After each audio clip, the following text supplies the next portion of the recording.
श्री स्वामी समर्थ मैत्रिणी, कशा आहात? आशा करते खुश असाल, सुखी असाल आणि संपन्न असाल।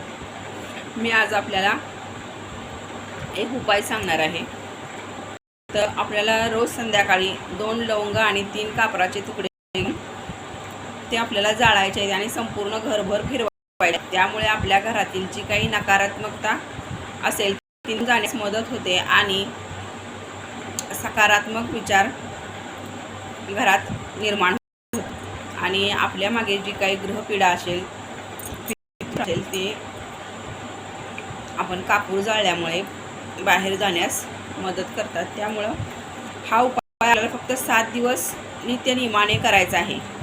तीच वेळ ठेवायची आहे। संध्याकाळी 7ला आपण कापूर आणि जाळल्या तर दुसऱ्या दिवशीही 7लाच आपण त्या कापूर आणि लवंगा जाळायच्या आहेत। म्हणजे एकच टाइम आपल्याला 7 दिवस ठेवायचे आहे। हा उपाय आपण लगातार 7 दिवस करून बघा आणि काय फरक जाणवते ते मला कमेंटमध्ये नक्की सांगा। श्री स्वामी समर्थ। जय जय स्वामी समर्थ।